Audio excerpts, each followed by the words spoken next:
Silence. That's what 17 seconds of it sounds like in a blood-soaked warehouse after a newborn stops screaming.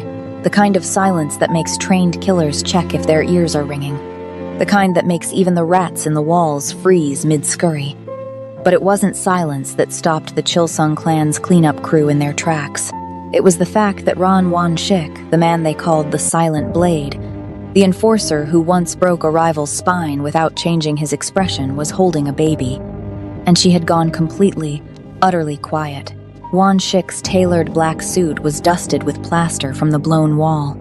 His crisp white shirt had a splatter pattern across the collar that wasn't his own blood. The loosened black tie hung askew like a noose that had failed its job.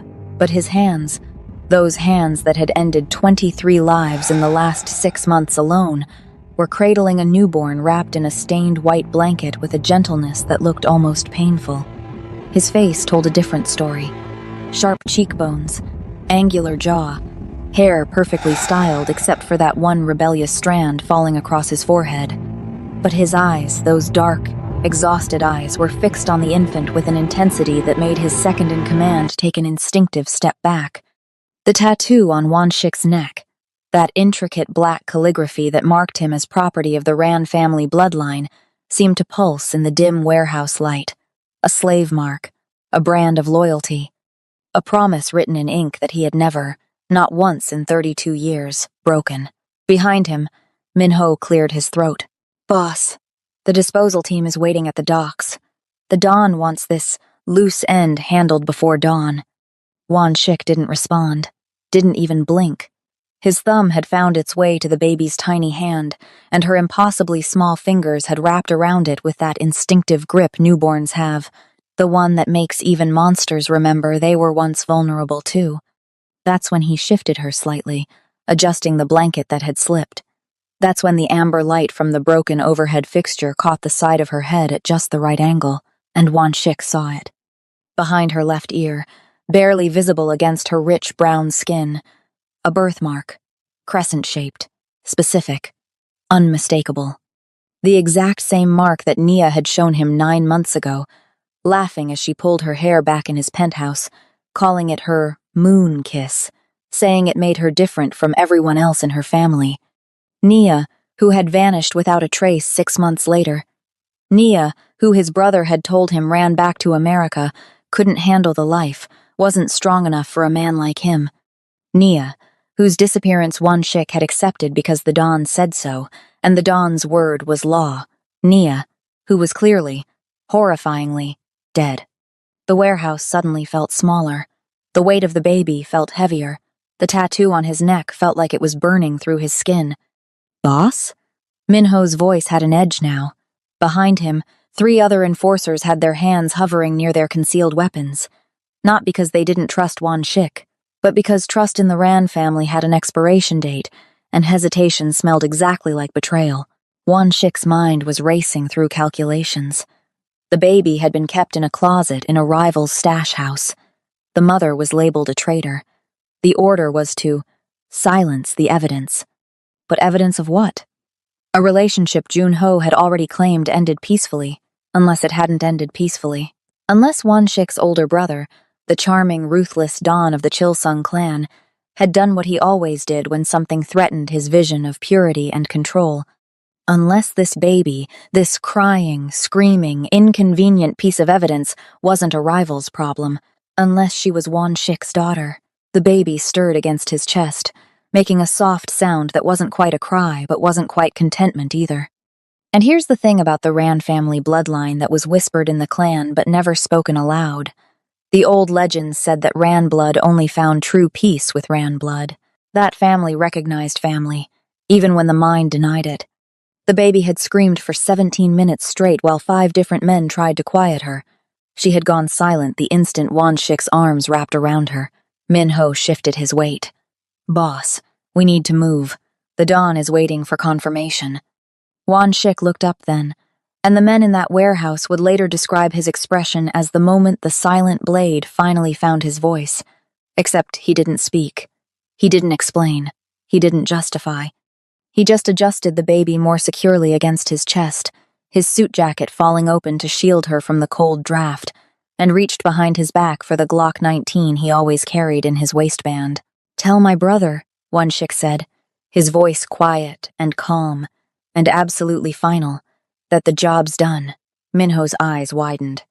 "Boss, we need the body for—" The shot wasn't loud. Suppressed weapons rarely are. But Minho's kneecap exploding was loud enough that the baby flinched but didn't cry.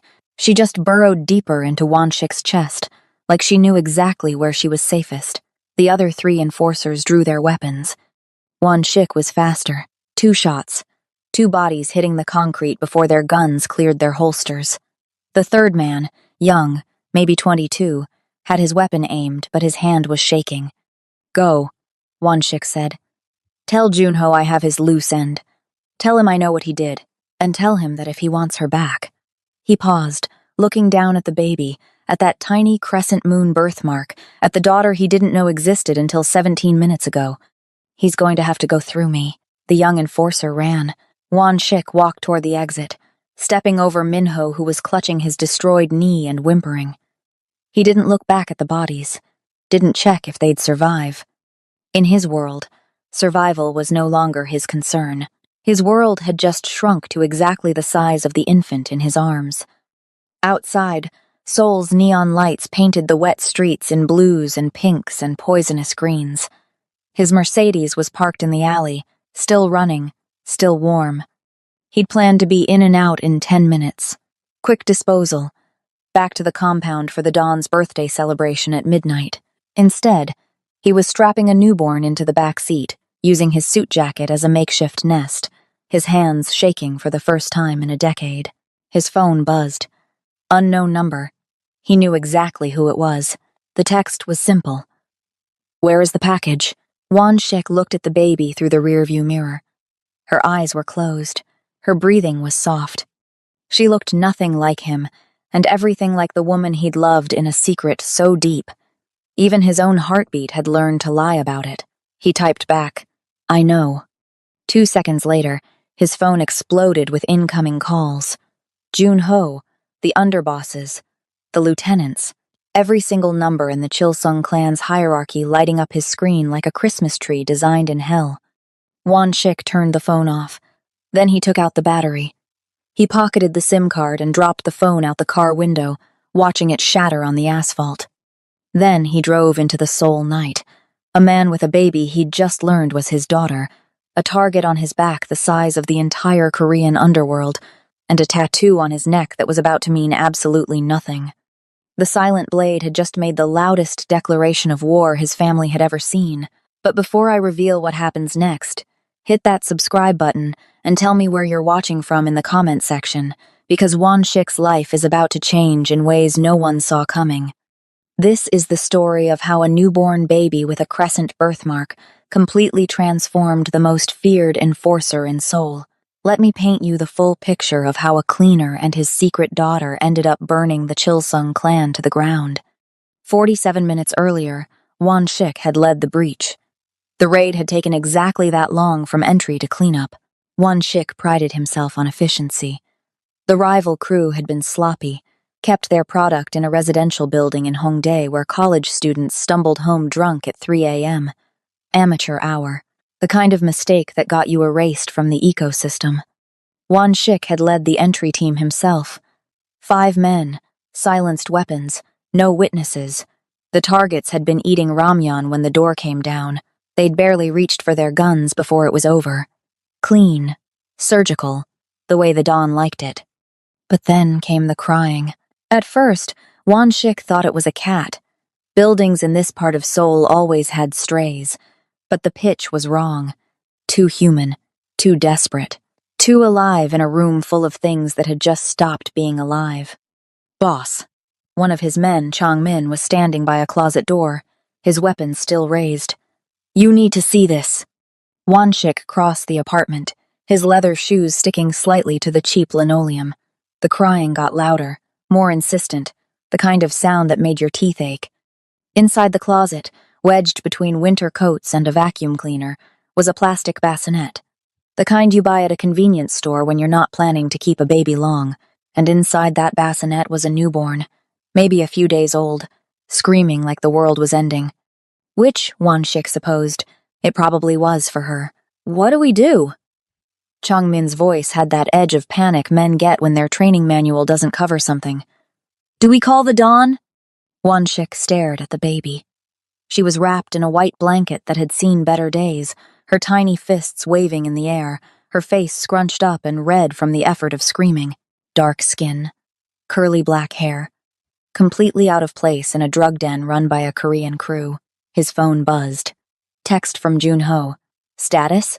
Wanshik typed back. Clean. Complications. The response was immediate. Handle it. 2 words. That's all it took in the Rand family. Handle it meant make the problem disappear. Make it like it never existed. Make it so that the Don could sleep soundly knowing his little brother had done what needed doing. Wanshik had handled hundreds of complications. This should have been just another one. But the baby's crying was doing something strange to his concentration. It was cutting through the professional detachment he'd spent 15 years building, peeling back layers of carefully constructed indifference like someone was taking a blade to his spine. Get the cleanup crew, Wanshik heard himself say. Tell them 40 minutes. And the baby? Wanshik reached into the bassinet. The baby's screaming intensified, her tiny body rigid with distress. He'd never held an infant before, didn't know the first thing about it. His hands, still wearing leather gloves sticky with someone else's regret, slid under her tiny form and lifted. She was impossibly light. Couldn't have weighed more than 7 or 8 pounds, fragile in a way that made every weapon he'd ever held feel like a child's toy by comparison. He brought her to his chest, awkward, unsure, expecting her to scream even louder. The crying stopped. Not gradually, not a slow wind down into whimpers, just stopped, like someone had flipped a switch. The baby's eyes, dark and unfocused, blinked up at him. Her tiny mouth formed an O of surprise. Then she made a soft cooing sound and settled against his blood-spattered shirt like she'd found exactly what she was looking for. The men in the room went silent. Changmin stared. Boss, what did you— Get the cleanup crew, Wanshik repeated, his voice flat. Now. He walked out of the apartment holding the baby, descended 3 flights of stairs, and got into the back seat of the Mercedes where his driver, Park, was waiting with the engine running and the heat on high. Where to, boss? Wanshik looked down at the baby. She was still quiet, her breathing soft and even against his chest. The usual disposal site. Industrial docks. Park's eyes flicked to the rearview mirror, but he didn't ask questions. Wanshik paid him not to ask questions. The drive through Seoul at 4 a.m. was smooth. Most of the city was asleep, just taxis and delivery trucks and the occasional drunk stumbling between karaoke bars. Wanshik adjusted the baby in his arms, trying to find a position that didn't feel like he was going to break her. That's when the blanket slipped. The streetlights outside painted the interior of the car in alternating strips of amber and shadow. Wanshik tilted the baby's head slightly, checking for any signs of injury, any reason she might have been abandoned in a closet in a drug den. And there, behind her left ear, barely visible against her brown skin, a crescent-shaped birthmark. Wanshik's world tilted. 9 months ago. His penthouse. Nia pulling her hair back, laughing at something he'd said, the early morning light making her skin glow like warm honey. See this? She'd said, turning her head to show him the mark behind her ear. My grandmother called it a moon kiss, said it runs in our family.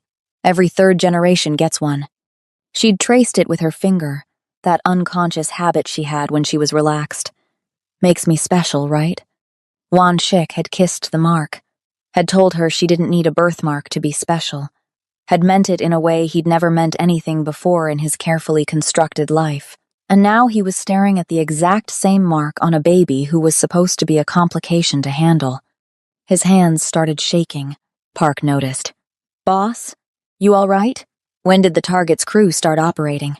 Wanshik's voice came out rough. The ones we just hit? Maybe 8 months? They were small time. Don't know why the Don wanted them handled personally. 8 months. Nia had vanished 3 months ago. The math wasn't math, it was a timeline written in blood. Wanshik's mind raced backward. The last time he'd seen Nia, She'd been nervous, kept touching her stomach, said she had something important to tell him. He'd promised to come back after a job. One quick meeting with Junho, then he'd be home.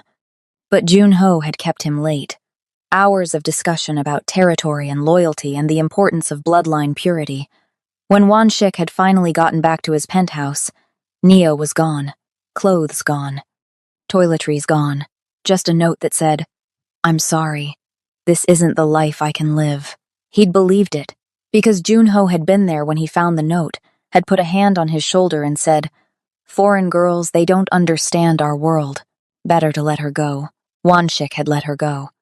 Had buried the grief under work, under violence, under the comfortable numbness of being the silent blade. But she hadn't left. She'd been taken. The baby stirred in his arms, making a small noise.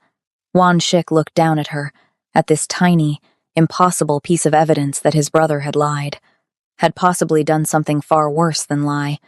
The docks appeared out of the industrial darkness like a graveyard for ships. Cranes loomed overhead, their skeletal frames silhouetted against the purple-black sky. At the edge of Pier 7, a van was waiting. Wanshik recognized it.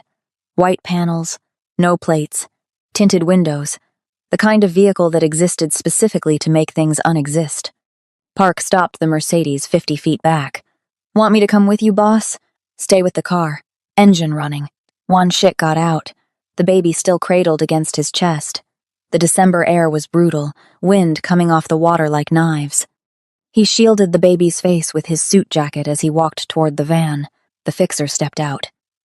Han Ji-woo, 60 years old, had been disappearing problems for the Chilsung clan since before Wanshik was born. He took one look at Wanshik holding the baby, and his expression didn't change. Nothing ever made Ji-woo's expression change. "The package?" Ji-woo's voice was gravel and cigarettes. Wanshik stopped 10 feet away. The baby was quiet against his chest, her tiny hand gripping the fabric of his shirt. That crescent birthmark seemed to burn behind his eyes even though he couldn't see it anymore. "There's been a change," Wanshik said. Ji-woo's hand drifted toward the inside of his jacket. Not threatening, just prepared. The Don was very clear about the instructions. "I'm sure he was." He said, "You might have trouble with this one." Said to remind you that blood is blood, but orders are orders. Blood is blood. Junho had known exactly what he was ordering Wanshik to do, had probably enjoyed the cruelty of it, making his little brother dispose of his own child without ever knowing it. Wanshik looked at Ji-woo, calculated the distance. The old man was fast, but Wanshik was faster. Had always been faster. "Tell my brother the job's done," Wanshik said. Then he drew his weapon and shot Ji-woo in the left knee. The old man went down with a grunt, more surprised than pained. Wanshik kicked his weapon away, then fired a second shot into the van's engine block. The vehicle hissed and died, steam rising from under the hood. Ji-woo looked up from the concrete, blood pooling around his leg. "You know what you just did?" "Yeah." Wanshik was already backing toward the Mercedes. "I know exactly what I just did. The Don will kill you. Will kill everyone you ever spoke to. He can try." Wanshik got back in the car. Park was staring at him like he'd just sprouted wings. "Drive. Now." Park drove. They didn't go to the estate. Too risky. Wanshik directed Park to take them to one of his private properties, a small apartment in Mapo-gu he kept under a false name. Insurance, he'd always called it. A place to disappear if everything went wrong. Everything had just gone wrong. The apartment was on the 5th floor of a building that asked no questions. Wanshik had Park wait in the car while he carried the baby upstairs. She was starting to fuss, making small, distressed sounds that made his chest tight. Inside the apartment, Wanshik laid her carefully on the couch. She immediately started crying again, that same desperate scream from the closet. He'd read somewhere that babies cried when they needed something. Food, probably. Or a diaper change. Or both. Wanshik stared at her, this tiny creature who had just cost him everything, and felt a wave of absolute helplessness crash over him. He pulled out his phone, started to search for nearby 24-hour convenience stores, and then saw the notification. 17 missed calls, 12 from Junho's number, 5 from various underbosses. and one text, just received. "Where are you, little brother?" The baby was still screaming. "Okay," Wonshik said to the empty apartment, to the baby, to himself. "Okay." He went back downstairs, told Park to hit every 24-hour store between here and Gangnam and buy formula, bottles, diapers, and anything else a baby might need. Park looked at him like he'd lost his mind, but took the stack of cash Wonshik handed him and drove off. Back upstairs, Wonshik tried to remember anything his mother had ever said about babies. He'd been 15 when she died, hadn't paid much attention. Junho had taken over his education after that, had taught him about loyalty and honor and the importance of doing whatever needed to be done for the family. The baby's crying intensified. Wonshik picked her up again and she quieted, just like before. That crescent mark behind her ear seemed to pulse in his peripheral vision. He walked to his safe, hidden behind a false panel in the bathroom. Inside were passports, cash, weapons, and documents, but also, buried under everything else, a small box he hadn't opened in months. Inside the box, a photo of Nia. Just one, taken secretly on his phone, printed at a shop in Itaewon where nobody knew his face. She was laughing, caught mid-motion, her hair falling across her face. Beautiful. Alive. Wonshik had kept it because he was weak, because some part of him refused to believe she'd just walked away. He held the photo next to the baby's face. The resemblance was subtle, but there. The shape of the nose, the curve of the lips, and that birthmark, undeniable proof written in genetics that couldn't be argued or explained away. This was his daughter, his and Nia's, a child he'd never known existed until tonight, and his brother had tried to erase her. Park returned 40 minutes later with 3 shopping bags full of baby supplies. Wonshik met him at the door, took the bags, then held out his hand. "Your phone." Park handed it over without question, another burner already in his jacket. Wonshik swapped his SIM card into Park's phone, then handed him more cash and told him to disappear for a few days. Park didn't argue. Inside the apartment, Wonshik spread everything on the floor. Formula powder, bottles, diapers in 3 different sizes because he had no idea which one was right. Wipes. Cream for something called diaper rash. Tiny clothes covered in cartoon animals. The baby was screaming again. Wonshik picked up a bottle, tried to read the instructions on the formula container.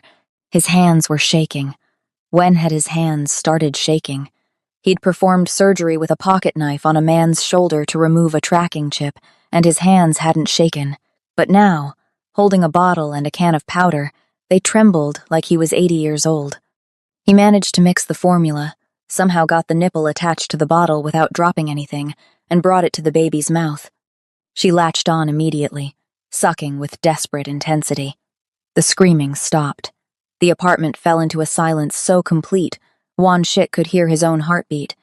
He sat on the floor, the baby cradled in one arm, the bottle in his other hand, and just watched her eat.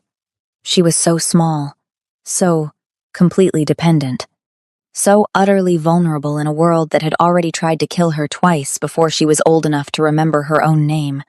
That's when he noticed the blood on his shirt. Not from the raid, he'd changed shirts in the car. This was fresh, spreading slowly from his left side where his jacket had hidden it. Jiwoo must have gotten a shot off. Wonshik hadn't even felt it. Adrenaline was a hell of a drug. He finished feeding the baby, managed to figure out the diaper situation through trial and error that left both of them frustrated, and then laid her down in the shopping bag surrounded by the new clothes, since he didn't have a proper bassinet. She looked up at him with those dark, unfocused eyes and made a soft cooing sound. Wonshik peeled off his jacket and shirt. The wound was a graze, maybe 2 inches long across his ribs. Not deep enough to need stitches, but deep enough to sting like hell. He cleaned it with vodka from the freezer, pressed a dish towel against it, and taped it down with duct tape. Professional medical care would have to wait. Professional anything would have to wait. He sat on the floor next to the shopping bag, his back against the couch, and looked at his daughter, because that's what she was. Not a complication, not a loose end, not a problem to be handled. His daughter. The tattoo on his neck itched, that symbol of servitude, of unbreakable loyalty to the family head. Wonshik touched it, traced the lines with his fingers. 15 years he'd worn this mark. 15 years of believing that family meant something sacred. But Junho had murdered Nia, had kept the baby alive as, what? Insurance? Leverage? A sick backup plan in case Won-shik ever stepped out of line? And then, when the baby became inconvenient, had ordered Won-shik to dispose of her, his own niece, his brother's own flesh and blood, several times removed. No, not just his niece, his daughter. The full weight of it hit him then, sitting on the floor of a safe house apartment with a bullet graze in his side and a newborn sleeping in a shopping bag. He'd spent 15 years being the silent blade, the cleaner, the enforcer, the loyal soldier who never questioned orders. And in one night, one moment, one heartbeat of recognition when he saw that crescent birthmark, all of it had shattered. He'd started a war, against his own brother, against the entire Chilsung clan, against an organization that had eyes in every police precinct, hands in every politician's pocket, and enough firepower to level city blocks. And he'd started it over a baby who couldn't even hold her own head up. Won-shik laughed. Quiet at first, then louder, until he had to press his hand over his mouth to keep from waking her. The absurdity of it. The impossible, insane, absolutely suicidal absurdity of choosing this tiny, helpless infant over everything he'd spent his adult life building. His phone, the one he'd taken from Park, sat on the floor beside him. By now, Junho would know something was wrong. Would have people at the docks finding Jiwoo with a destroyed knee and a story about Won-shik going rogue. Would be making calls, activating assets, putting prices on heads. Won-shik looked at his daughter. She was sleeping peacefully, her tiny chest rising and falling with each breath. In the dim light from the street outside, that crescent birthmark was barely visible, but Won-shik knew it was there. Would always know it was there. "Your mother's name was Nia," he said softly, not sure if talking to sleeping babies was normal but not really caring. She was funny, smart, had this laugh that made you want to hear it again. She loved coffee, hated Seoul winters, said snow was only romantic in movies. The baby's hand twitched in her sleep. "She would have loved you," Won-shik continued. "Would have been a better parent than I'll ever be. I don't know how to do this.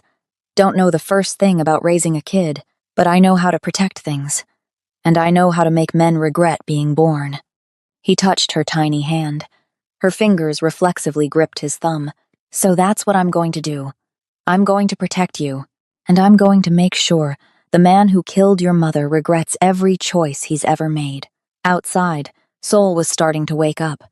Early morning traffic, street cleaners, the city moving forward like nothing had changed. But everything had changed. Won-shik could feel it in the weight of the baby's hand around his thumb. Could feel it in the hollow space where his loyalty to his brother used to live. Could feel it in the way his future had just rewritten itself in the space between one heartbeat and the next. The silent blade was dead. Had died the moment he picked up a crying baby and felt her go quiet in his arms. What was left was just a man with a bullet graze, a daughter to protect, and a brother to bury. Won-shik closed his eyes, just for a moment, just to gather his strength. Because tomorrow, no, today, it was already dawn, the real war would begin. But for now, in this small apartment with cheap furniture and thinner walls, there was just a man and a baby, and the quiet sound of breathing that meant both of them had survived the night. That would have to be enough. Won-shik woke to the sound of engines. Multiple vehicles, heavy ones, the kind the clan used when they weren't trying to be subtle. He was on his feet before his eyes fully opened, the Glock already in his hand. The baby was still asleep in her makeshift bed, oblivious to the danger closing in like a noose. Through the window he could see 3 black SUVs blocking both ends of the street, men getting out, 15, maybe 20, all wearing the same dark suits, the same dead expressions. Junho wasn't wasting time. Won-shik grabbed the baby, wrapped her in his jacket, and was out the door before the first footstep hit the stairwell. He took the fire escape, descended 3 floors in seconds, dropped the last 8 feet to the alley. The baby woke up and started to cry. Of course she did. He ran. Behind him, shouts, the thunder of boots on metal, A gunshot that spanged off the dumpster to his left. Wanshik zigzagged through the alley, emerged onto a main street just as rush hour was beginning. Businessmen heading to subway stations, students clutching coffee, normal people living normal lives, completely unaware that death was sprinting through their morning commute. Wanshik spotted a taxi, flagged it aggressively. The driver saw the baby and smiled, thought he was just a stressed father. Had no idea the man climbing into his back seat had 17 of Seoul's most dangerous criminals 30 seconds behind him. Itaewon, Wanshik said. Fast. The driver pulled into traffic. Wanshik looked back. The SUVs were stuck at a red light, blocked by a bus. 30 seconds of breathing room. He used it to check the baby. She was still crying, her face red and scrunched up. He bounced her awkwardly, trying to remember what had calmed her before. His phone buzzed. A text from an unknown number. You have 24 hours to return what belongs to the family. After that, everyone you've ever known starts dying. Wanshik deleted it. They switched taxis in Itaewon, then again in Gangnam. Wanshik paid cash, never used the same driver twice, kept moving. The baby finally stopped crying, exhausted from the chaos. She fell asleep against his chest, her tiny body trusting him completely despite the fact that he'd gotten her into this mess. By noon, Wanshik had cycled through 4 safe houses. Each one was compromised. The clan was moving faster than he'd expected, locking down his bolt holes with surgical precision. Junho had probably activated every asset, called in every favor, turned Seoul into a hunting ground with Wanshik as the only prey that mattered. The neon streets blurred past taxi windows. Seoul in daylight looked different than Seoul at night. Harsher, less forgiving. Wanshik fed the baby in the back of a coffee shop in Hongdae, changed her diaper in a public restroom in Myeongdong, bought more formula from a convenience store in Sinchon, where the clerk gave him a sympathetic look and said something about single fathers working so hard. If she only knew. By evening, Wanshik was running on fumes. He hadn't slept in over 30 hours. The bullet graze was starting to throb, hot and angry beneath the duct tape. The baby needed proper care, a clean place to sleep, stability, all the things Wanshik couldn't give her while running for their lives through a city that wanted them dead. He ended up in Yongsan, in a love motel that rented rooms by the hour and didn't check IDs. The woman at the desk took his cash, handed him a key, didn't ask about the baby. Wanshik carried her upstairs to a room with a heart-shaped bed and mirrors on the ceiling. Romantic. He fed her again, changed her again, laid her down on the bed, surrounded by pillows. She looked up at him with those dark eyes and made a soft, cooing sound. The crescent birthmark behind her ear caught the red neon light from outside. Wanshik's hands were shaking again. From exhaustion, from the wound, from the sheer impossibility of what he was trying to do. Run from the Chilsung clan. Protect a newborn. Stay ahead of an organization that had been hunting people for 3 generations. He couldn't do this. Not alone. Not like this. The phone buzzed. Another unknown number. This time a video file. Wanshik's stomach dropped before he even opened it. The video showed Changmin, the young enforcer who'd hesitated in the warehouse, who'd let Wanshik run instead of dying to stop him. He was tied to a chair in what looked like the clan's main interrogation room. His face was already bloody. Behind him stood Junho, immaculate in a white suit, smiling at the camera. "Hello, little brother." Junho's voice was warm, friendly, the same tone he used at family dinners. "I hope you and your new responsibility are doing well. I wanted you to see this. Changmin here says you let him live, that you had a clear shot and chose mercy. Very unlike you." Junho placed a hand on Changmin's shoulder. The young man flinched. "I'm going to kill him now," Junho continued, still smiling. "Not because he failed, but because you showed him mercy. I want you to understand something. Every choice you make, every person you spare, every moment of weakness, I'm going to erase it, one by one, until all that's left is you, that baby, and the consequences of your betrayal." The video cut off before the gunshot, but Wanshik heard it anyway in his imagination. He sat on the edge of the heart-shaped bed, the phone in his hand, and felt something cold and final settle in his chest. Jun-ho wasn't just hunting him, he was making an example, showing the entire clan what happened when you chose anything over loyalty to the family. The baby stirred, made a small distressed sound. Won-shik looked at her. This tiny, innocent creature who'd done nothing wrong except be born to the wrong people at the wrong time. She deserved better than this. Deserved better than a father who was getting people killed just by knowing them. He picked up his phone, took a picture of the baby sleeping peacefully, that crescent birthmark just visible in the frame, added a caption. "I know what you did to Nia. I know why. And I'm keeping her." He sent it to Junho's personal number, the one only family used. The response came in under a minute. "Then watch everyone you love die." 6 hours later, Won-shik got the call. Detective Park, not his driver Park. A different Park. One of the few cops in Seoul who'd helped Won-shik in the past, who owed him favors but wasn't owned by the clan. His voice was tight with barely controlled panic. "Won-shik, they have Min-jung." Won-shik's blood went cold. Min-jung, the nurse from Seodaemon who'd stitched him up a dozen times, who'd never asked questions, who'd become something close to a friend over the years. One of maybe 3 people in Seoul who knew Won-shik as more than just the silent blade. Where? The warehouse in Seongsu, the abandoned textile factory. "It's a trap. They want you to come." "I know. It's a trap." "Then don't come. She's not worth your life. Where is it again?" Detective Park gave him the address, then said quietly, "You're really doing this? For a baby you just met?" Won-shik looked at his daughter, sleeping peacefully despite the world trying to tear itself apart around her. "She's not just a baby. Then what is she?" "Mine." Won-shik hung up, stared at the phone, then at the baby, then at the phone again. He couldn't take her, couldn't walk into a trap with an infant strapped to his chest. But he couldn't leave her alone, couldn't risk Junho's men finding her while he was gone. There was only one option. One person in this entire city who might help him, who owed him nothing but had shown him kindness anyway. Mrs. Kim, the grandmother in the apartment below his safe house in Mapo.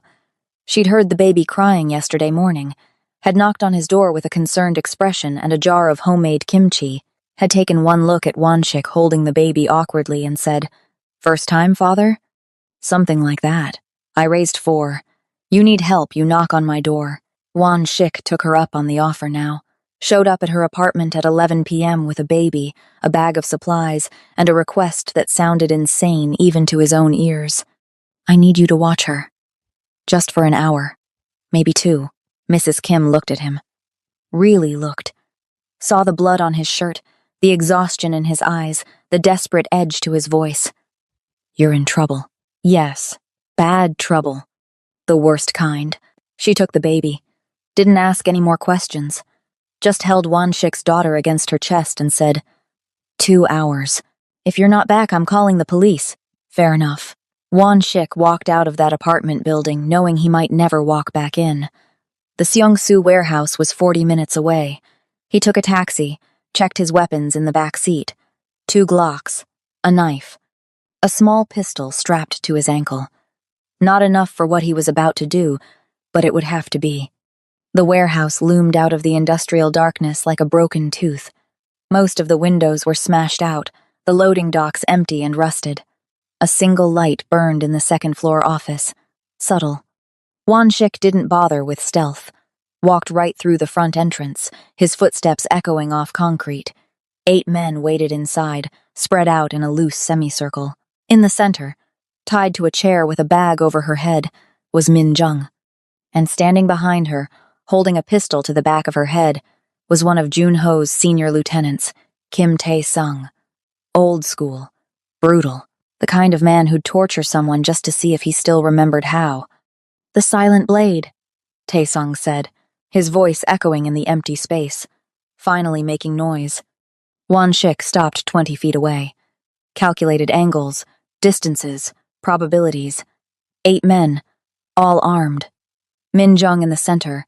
Hostage, leverage, bait, classic trap. He'd designed a dozen just like it. "Let her go," Won-shik said. "Your problem is with me." "Our problem," Tae-sung corrected. is that you betrayed the family, took something that belongs to the Dawn, killed good men, started a war you can't possibly win. Then why the trap? Why not just kill me? Taesung smiled.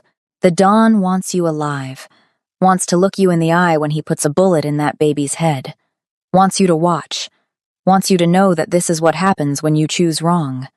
Something inside Won-shik snapped, not violently, quietly, like a cable pulled too tight finally giving way. You know what I've realized? Won-shik's voice was calm, dead calm, the kind of calm that made men nervous. For 15 years, I did everything Junho asked. Everything the family demanded. Became the silent blade, the cleaner, the loyal dog who bit on command. He started walking forward. Slow, steady. And in all that time, not once did anyone ask me what I wanted, what I needed, what I might be willing to die for. Won-shik, Taesung's gun wavered slightly. I found out 2 days ago that I have a daughter, that the woman I loved was murdered by my own brother, that the child he ordered me to kill is my own flesh and blood. Won-shik drew both Glocks, faster than conscious thought. Muscle memory trained over 1,000 practice draws. So here's what's going to happen. You're going to let Minjung go. You're going to walk away. And you're going to tell Junho that if he wants me, he can come get me himself. Taesung laughed. Actually laughed. You think you can take all of us? Won-shik's expression didn't change. I don't think. I know. What happened next took 12 seconds. Won-shik put 2 rounds in Taesung's shoulder before the man could blink. The gun fell from his hand. Won-shik moved, fluid and fast, years of combat training taking over. 2 men to his right went down with knee shots. 3 more charged. Won-shik dropped one with a headshot, used the second as a human shield against the third, then put a bullet through both their shoulders. The last 2 men hesitated. Fatal mistake. Won-shik crossed the distance in 3 strides, disarmed the first with a brutal strike to the wrist, crushed his windpipe with an elbow, and put the second man in a chokehold that cut off blood to his brain in under 5 seconds. 12 seconds. 8 men. None of them dead, but all of them wishing they were. Won-shik walked to Minjung, pulled the bag off her head. She stared at him with wide, terrified eyes. You okay? She nodded, unable to speak. Won-shik cut her bindings with his knife. There's a taxi stand 2 blocks north. Get there. Get out of Seoul. Don't come back until this is over. Won-shik. What? Go. Now. She went. Won-shik stood in the center of the warehouse, surrounded by groaning, wounded men, and pulled out his phone. Took a picture of the carnage. Sent it to Junho with a message. No more games. You want me? Tomorrow night. The estate. Just you and me. The response was immediate. Finally grew a spine, little brother. I'll be waiting. Won-shik left the warehouse, got back to Mrs. Kim's apartment in 45 minutes. She opened the door with the baby sleeping peacefully in her arms. You're bleeding, Mrs. Kim observed. I know. You need a hospital. I know. She handed him the baby. Whatever you're running from, you can't run forever. I'm not running anymore. Won-shik took his daughter upstairs, fed her, changed her, held her against his chest, and felt her tiny heartbeat against his. Tomorrow night, this would be over, one way or another. He just had to make sure that when it ended, she was safe. That was all that mattered now. The ancestral Ran estate sat on 3 acres in Seongbuk, behind walls that had stood for 60 years. Won-shik had grown up in this house, had learned to fight in the courtyard, had taken his first life in the basement. Every stone, every shadow, every secret passage was burned into his memory. He arrived at midnight. No taxi this time. Walked right up to the front gate carrying nothing but a single Glock and 15 years of accumulated rage. The guards at the gate didn't stop him. They'd been ordered not to. This was personal. Family business. The old ways. The courtyard was empty except for his brother. Junho stood in the center, wearing that same white suit, his hands in his pockets, his expression serene. Behind him, the main house blazed with light. Inside, Won-shik knew the entire clan leadership was watching. This wasn't just a fight. It was a referendum, a trial, An execution disguised as justice. Little brother, Junho's voice carried across the courtyard. I'm glad you came. I was worried you'd choose cowardice. Wanshik walked forward until they were 10 feet apart, close enough to see Junho's eyes, close enough to see the complete lack of remorse in them. Where is she? Junho asked. The baby. Your little mistake. Safe from you. Junho smiled. Nothing is safe from me. You should know that by now. I've spent 3 days turning this city upside down looking for you. Cost me a fortune in favors and blood, all because you decided to play father to a child that should have never existed. Her name is Nia, Wanshik said quietly. After her mother. The woman you murdered. Murdered? Junho laughed. I cleaned up your mess.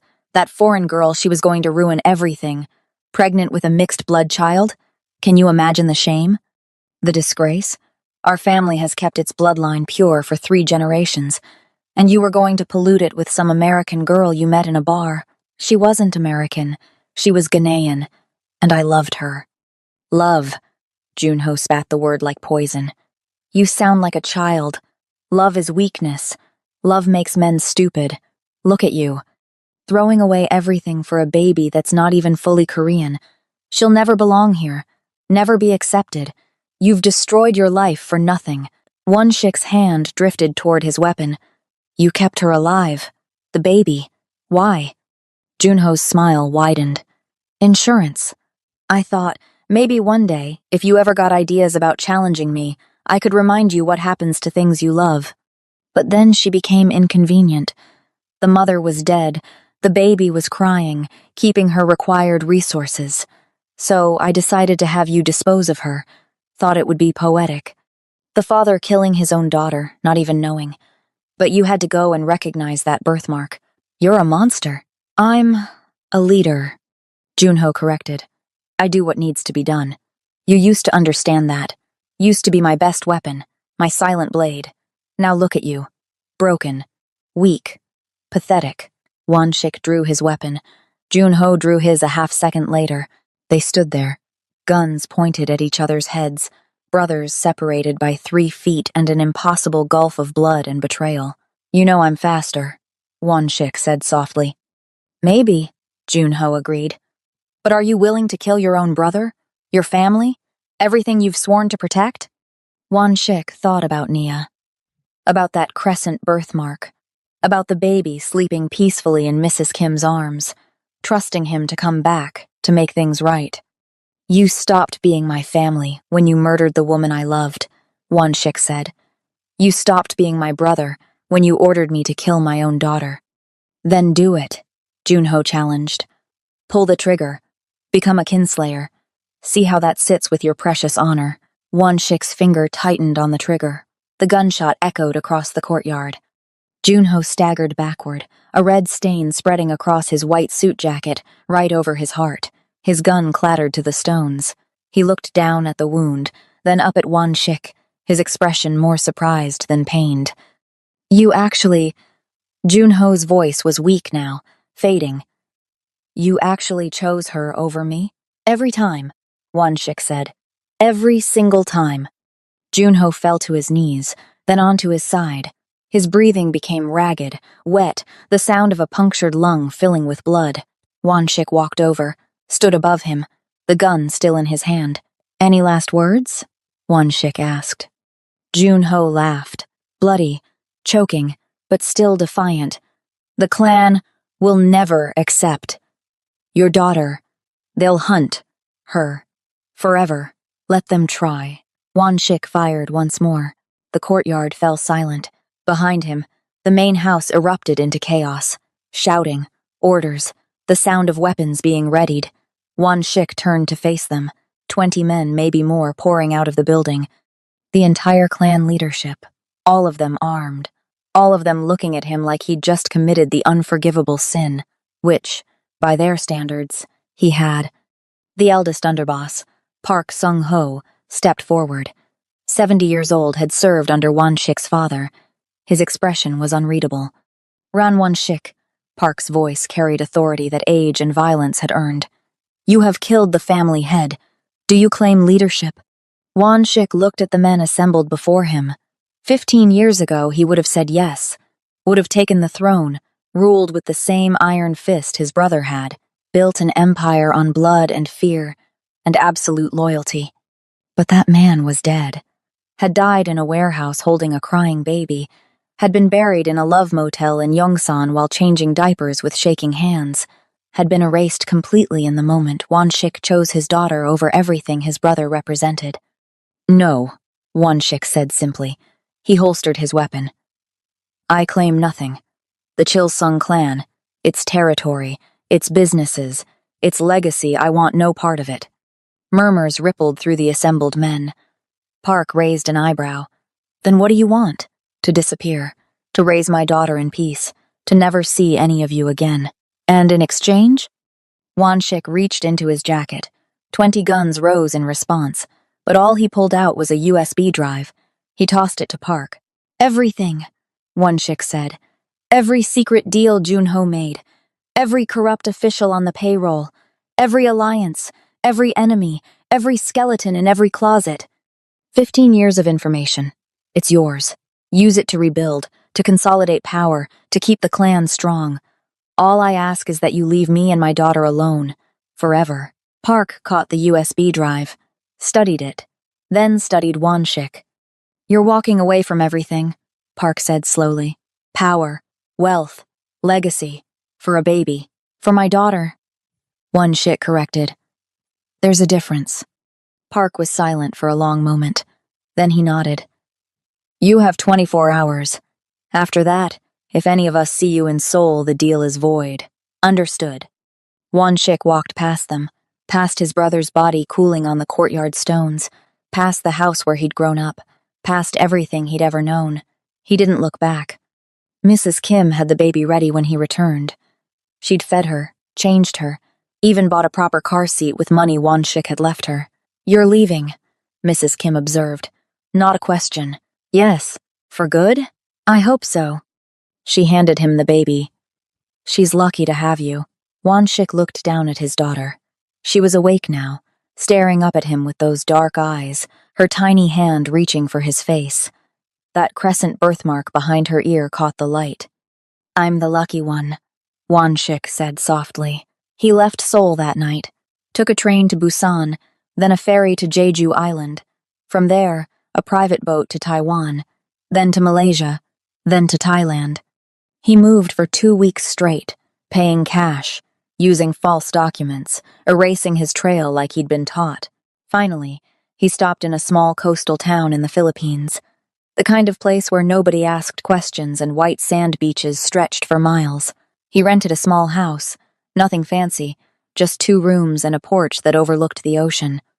It was there, 3 weeks after leaving Seoul, that Wanshik did something he hadn't done since he was 17 years old. He took off his suit, hung it in the closet, removed the black tie, the white shirt, the leather shoes polished to a mirror shine. All of it, the armor he'd worn for 15 years. He put on shorts, a t-shirt, sandals. He looked in the mirror and barely recognized himself. The tattoo on his neck still remained.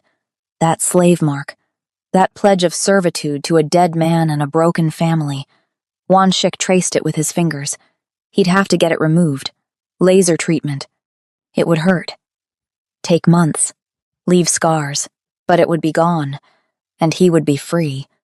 The baby he'd named her Nia, officially, on a birth certificate he'd forged in Manila, was sleeping in a crib he'd assembled poorly but with love. She was bigger now, almost 4 weeks old, starting to focus her eyes, starting to recognize his face. Wanshik sat on the porch, watching the sun set over the water, and felt something he hadn't felt in 15 years. Peace. Nia woke up as the last light faded. Wanshik picked her up, carried her to the porch. She looked at him with those serious dark eyes, studying his face like she was trying to understand who this strange man was and why he kept holding her. Then, for the first time since he'd found her in that warehouse, she smiled. It wasn't gas, wasn't a random muscle twitch. It was a real, genuine smile. Her tiny face lit up, her eyes crinkled, and she made a happy cooing sound that hit Wanshik harder than any bullet ever had. He stood there, holding his daughter, watching her smile at him, and felt tears roll down his face. He didn't try to stop them, didn't wipe them away, just let them fall, while he held the only thing in the world that mattered. "I know," he whispered to her. "I know I'm not great at this, but I'm trying, and I'm going to keep trying. Every day, for the rest of your life." Nia's smile widened. Her hand reached up, grabbed his finger, held tight. Wan Shik smiled back. The silent blade was gone. The cleaner was dead. The enforcer had been left behind in a courtyard in Seoul, bleeding out next to his brother's body. All that remained was a man and his daughter, and a future written in sunset colors over warm water. It was more than enough. It was everything. Can Wan Shik survive long enough to give his daughter the peaceful life she deserves? And what will happen when the Chilsung clan discovers where he's hiding? Hit that subscribe button and drop a comment telling me what you think Wan Shik should do next, because this is only the beginning. Like this video if you're invested in watching a ruthless enforcer transform into a protective father, willing to burn his entire world down for one tiny life. The next chapter is coming soon, and trust me, you're not ready for what happens when the past Wan Shik tried to escape finally catches up with him and his daughter. See you in the next one if Wan Shik and baby Nia make it out alive.